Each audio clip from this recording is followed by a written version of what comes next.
Coming up next on Inside the Lair, we talk about a home victory on senior night, and we preview the volleyball playoffs and so much more. Coming up next on Inside the Lair.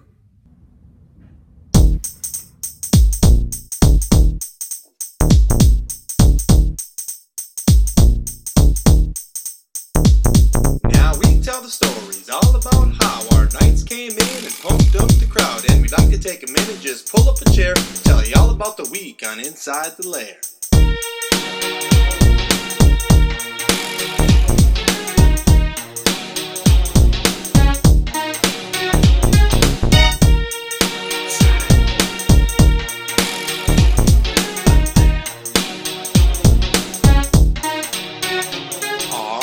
Rehearse and rip up the stage, and our athletes work hard and know how to play. Singing out, working, drumming, all cool. You hear the bands and the choirs repping our school. And a couple of guys thought up something good, started making videos in our neighborhood.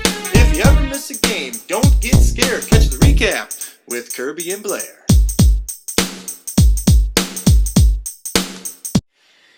This episode of Inside the Lair with Kirby and Blair is brought to you by MEA. But what even is MEA? MEA stands for Minnesota's Epic Autumn. What it actually stands for, nobody knows. But hey, it's 2 extra days off school, so who cares? Okay, great, but what does it actually stand for? Doesn't matter. But shouldn't we at least explain what it actually... Nope, doesn't really matter. I'm out. Okay, well, back to you, Kirby and Blair.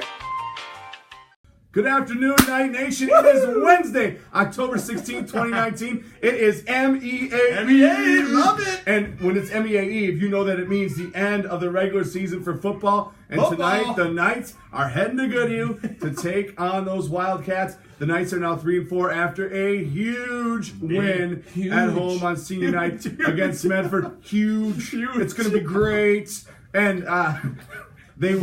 send all complaints to Kirby Vanderwerk. They won a big shutout over Medford, a team that had a better record than us. The Knights, after a 4-game losing streak, really gutty effort in the snow, in the wind, in the cold, to get a big win over those Tigers. We found a way to win, all right? We only had 110 yards of offense, but we scored 2 touchdowns and big start to the second half. We get the ball, we go 3 and out, and we after a huge return by Tate, right? Then we went 3 and out, like, oh, here we go again. We punt the ball, they muff it, we recover. 2 plays later, Luke Berg on a QB sneak gets the first touchdown of the game, and then the Knights really took. We put a good drive together, and I think the wind blowing in the face of Medford that all night kind of got the best of them, and they're without their quarterback. A lot of people said, yeah, you beat Medford, that you don't have their starting quarterback. Well, you know what? Doesn't matter. You play who you play. You play who shows up. That's and right. Knights were the better team. The peanut gallery. Anyways, we got fans all over. Let's go back to that game, though, Blair. Yeah. We scored that first touchdown. They try to answer. We finally get the ball back, though. Our defense was tremendous. Yeah. Okay, especially at the line. 4 stops on 4th down inside the 25 in the first half. We forced 3 turnovers, too. We'll talk more about that in a second. But we found a way to put one of the biggest drives together in the 4th quarter with about 5 minutes left. We ended up punching it in with Bray Olson on a 5-yard run. Bray Olson led the team with 38 yards rushing and a touchdown. But we put Tate in as running back. We were looking for something to give us a little more juice that second half. We only had 1 first down in the first half. Right. Okay. So we were trying to make some first downs, move the ball, eventually get that game sealing score. But we made some nice adjustments. But you just got to give the boys a tip of the cap. Look at this weather that they're playing in Blair, okay? This is cold. Crazy. It was frigid, but it's always warmer when you are winning, Blair. This is not October 11th weather. This is playoff weather, and it was the best win of the season for the Knights. We won 2 games early on in the year against Cream Puffs. Right. You know? It was. We needed this was a win, and this was a big one. And now we head to Goodhue, a team that they beat Randolph. First of all, they beat Randolph. Well, Randolph couldn't throw against them, so throw that one out. I think this is a winnable game for the Knights. I think if we bring our A game tonight, I really think that we could win here on a short week. Of the 5 games that we've played against Goodhue so far in our coaching career, this is the game that we can have the best chance to win. In absolutely. My opinion. So, but it's going to be, Goodhue's always tough physically. Yep. Can we match their physicality? It's going to have to be us versus Lewiston in the second half where we really match them. Can we do it early, and can we do it the whole game? I think that's the big question. We'll see tonight. After that, there's really no rest as you take a look at some highlights there from that Medford game. Look at this picture, okay? Riley, the cornerback, Riley Horn is making the tackle, but who was laying on the ground right there with him? That is the defensive end, Owen Hilke. They were just pursuing all over the field like crazy and just played a really good game.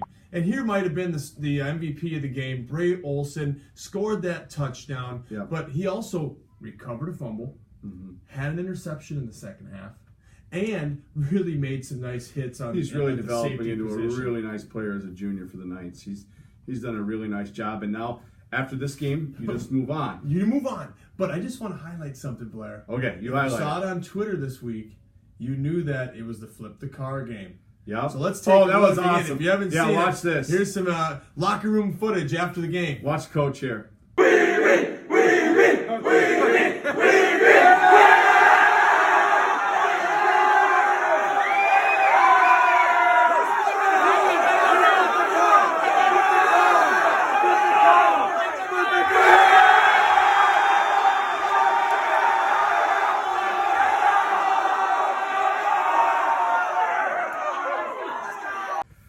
That I love that. I love seeing that. I love that we have it up, and the boys they waited and finally got that. It's great stuff, and good luck tonight to the Knights against Goodhue. But then we move on to the playoffs next week. The playoffs on Tuesday before our next episode. Right, and it looks like, if I'm doing my math right and looking at my numbers right, it looks like we've locked up the 6th seed and we're going to play the 3 seed, and it looks like it's going to be Chatfield. At Chatfield on Tuesday night. That looks like, to me, the best, probably the most common thing that's going to happen.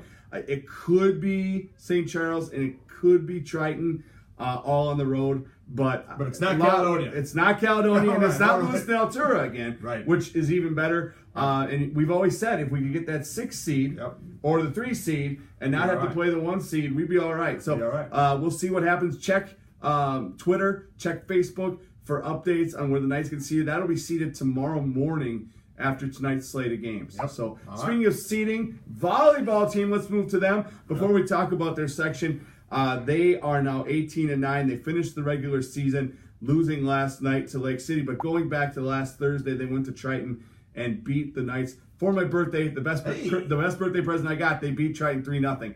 Okay, that's a nice win for them. And then they went up to Eastview and they played some teams that much bigger schools, good programs. They went 3-2. Wins over Sauk Rapids Rice, LeSueur Henderson, and Andover. And then they lost to Shakopee and a Concordia Academy team that is consistently in the top 10 in AA. So now we move on to last night, and a bit of a stunner, I think, losing to Lake City 3-1. Well, Lake City's good, okay? Yep. Don't give them any, don't think that they're not good, I should say. Though they might not be in the top 10 of the state rankings for AA, they're good. Number 15 is a player, and they are athletic. And you know what I noticed about Lake City is they had a lot of energy. They had a lot of passion. Anytime that they'd get a big point, maybe it was an ace serve, maybe it was a kill, they were pumped up. And I want to see the Knights moving forward. Who's going to step up and be that emotional leader on the court? That, you know what, when we do get a big point, we are showing some fire. We are showing some, I agree. We're showing some nastiness. Yep, and and you're going to be the 1 seed, so you're gonna have a target on your back, and you have to play with that edge. And I think that's the one thing maybe that they lack a little bit, and I think someone's going to have to step up and help them. And now the section seeds come out. It was senior night last night. So some girls that were in the high school girls. They had some great outfits for senior night. Take a look at that, Blair. It's like Golden Girls. If I'm seeing that right, it looks like Nora Wook. Who's the next one there? Rolling back again. I'm just singing song. Oh, that's Gabby Bauer, Shelby Noah, Cindy Burrow, and Callie Bauer.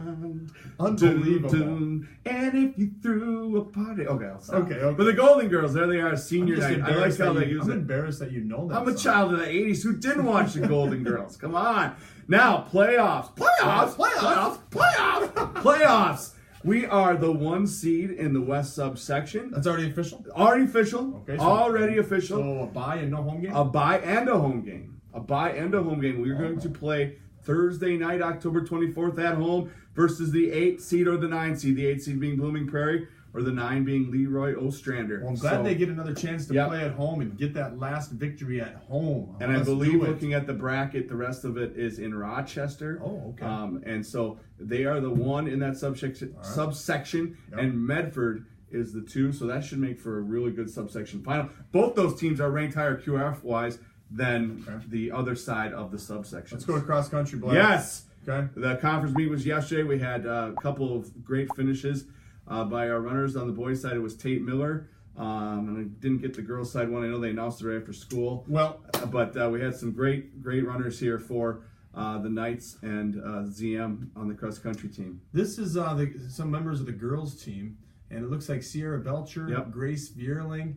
And boy, who is that last one? I'm having a blank here, Blair. I can't see it. Well, My eyes aren't so good. I'm sorry for forgetting who but that you're up is. there. But you're up there. Those photos, thank you to... Section meet is on the 24th as well in Rochester. So good luck to them as they continue. I think Sierra Belcher is the one that made it. I think you're right. I heard that at the end of the day. So congratulations to them. Sections on Thursday, and then they move on. Marathon. Now, a couple of Sundays ago, I was sitting at home. Gas station. No, and I ate 26.2 donuts. We had 3 staff members run 26.2 miles. Oh, yeah. And there they are. We have Sarah Ohm and Stephanie Schumacher. Twin Cities Marathon. And then we also had basketball coach Brent Lurkin. There's a video. Ram, look at this. Can we find him? Let's find him. It's like, where's Waldo? Where is he? From Mark Christensen. Well, watch this. Let's see. I think he comes up a little later. Wait, here. now Lurkin, watch Lurkin. He covers more ground than Lewis and Clark here. Watch him. He just coasts past everybody. Where is he at? Here he comes. I'm seeing.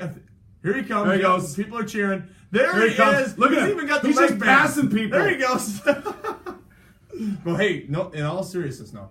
That is a huge accomplishment. Oh my gosh. Absolutely the training that they put in and the dedication they put in, and then just the toll to their bodies that they endure. He's still sore. He's still sore. My hammies hurt. Hammies hurt. So congratulations to them. That is a fantastic feat, and I know that many of them are avid runners, and you have to be. You have to be into it. You have to buy into it and want to do it. So congratulations to them. And speaking of Coach Schumacher, you got something to talk about the choir and band trip. They are going on to Nashville in March, and they're going to swing by St. Louis. I know that's one of your favorite towns. I love St. Louis. Okay, but they will be going to the Opry. But the band director, Miss Larson, and Miss Schumacher, if that loads up correctly, they have started a GoFundMe page for people to donate. There it is. Their goal is $500 so that they can help kids that want to go on the trip. But can't quite get right. So they're trying to get I think they call it a scholarship for a student or two to get onto this trip. And Miss Larson, I'm not sure when it's going to happen. She's going to ride her bike 20 miles to work one morning. And Miss Schumacher, Stephanie Schumacher, she's going to run final 10 miles of her commute to school the same day.